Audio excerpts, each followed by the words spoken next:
Going on, guys? It's your boy JJ Finest in the house. What's good, y'all? And brought to you by another video. So today we're gonna talk about Doctor Stone episode 8. All right, and basically, I'm sorry for being gone for almost a month. I know it's been a long time, but I'm back on that daily grind.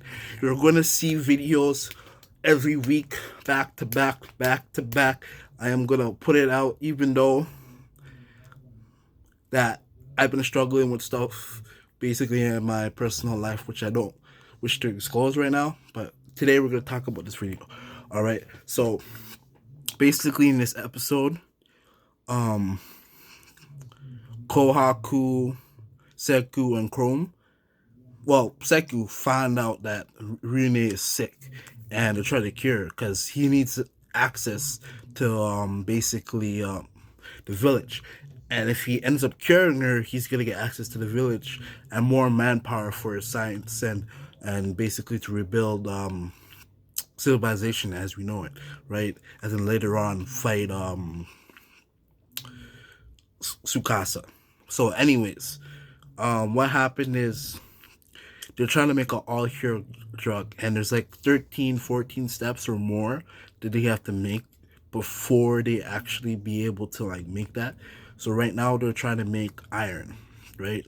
So it was impossible to make iron right into the point because they have to like find a magnet to like go underwater or go in the water and like get like the black sand, and like that black sand is actually iron itself. Okay, but before we get more into that, we're gonna talk about how when Seki was using the sextant, how when he was using it, that it was inaccurate because the axis of the Earth changed in over 3,000 years, and basically what happened is that True North moved and it switched. So the exactly True North that he was used to is basically not the same anymore. So yeah, and also we're gonna talk about a little bit more about Rine. She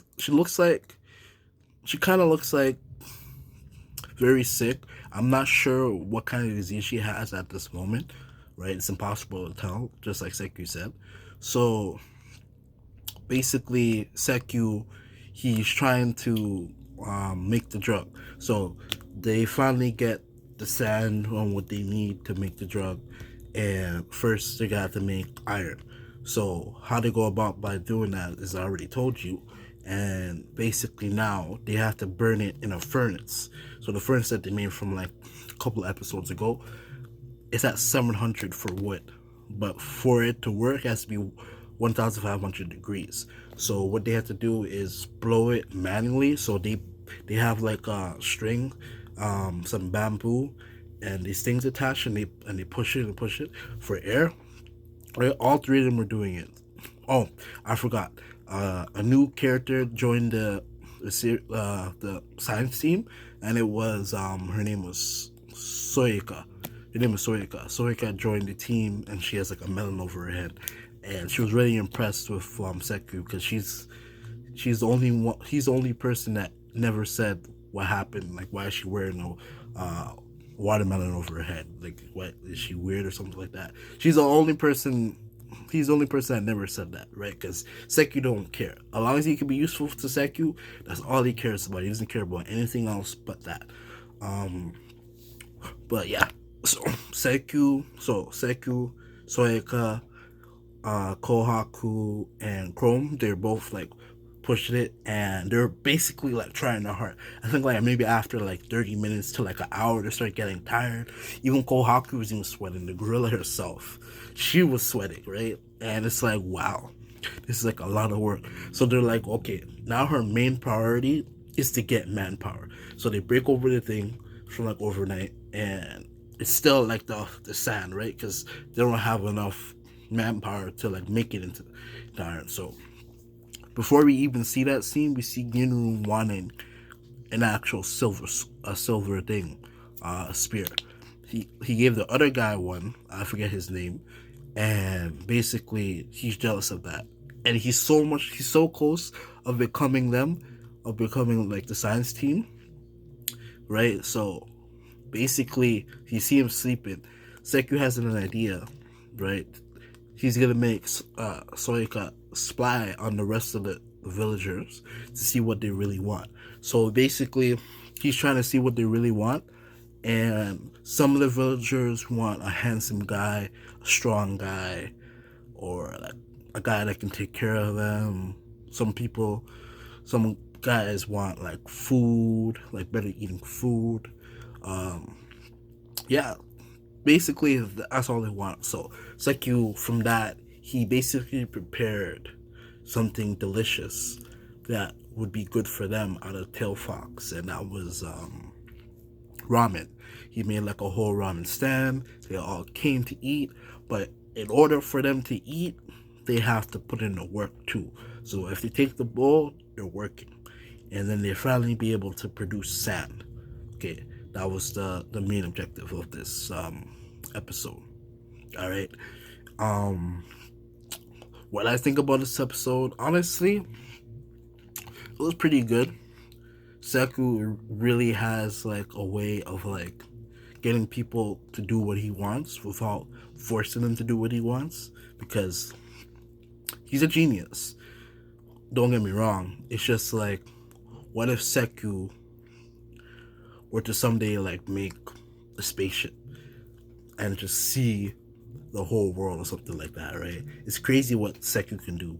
Like every episode is like, we see the steps, right? But every episode is just a surprise. It's like, how is he gonna make this in the stone world? Like, how is he gonna go about this? Like every day, he goes about something new that's unexpected.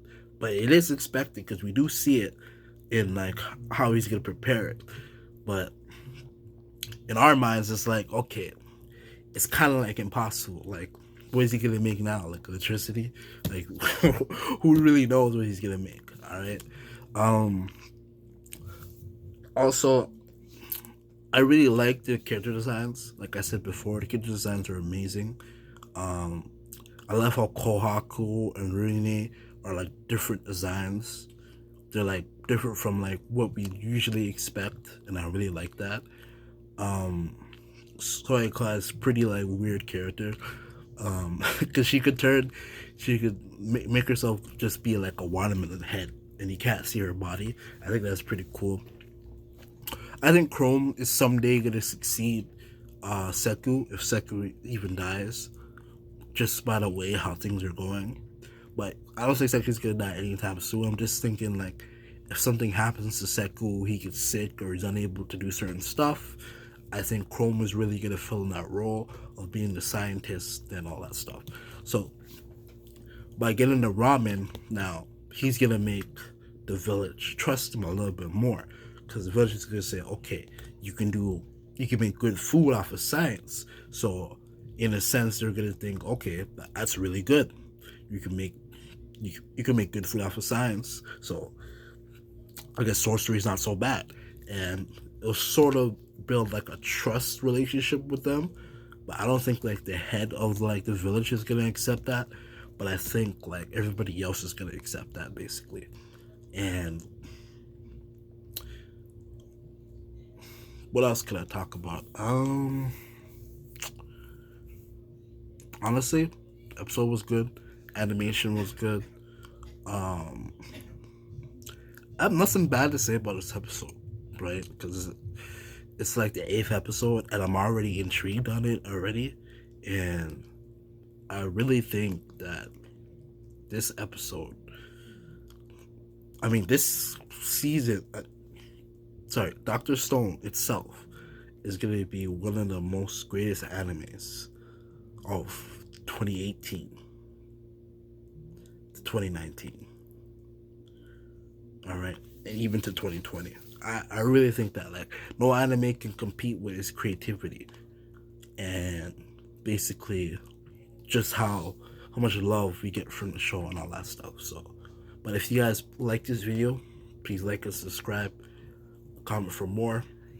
I'm gonna try to see more ways to like get more interactive with you guys. Please, let me know what animes do you want me to do next, because I'm gonna finish up Dr. Stone, and then I'm gonna finish up Demon Slayer, because Demon Slayer is on a pause right now.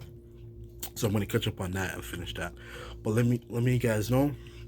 Thank you for watching. Jason Finest signing out. Later, y'all.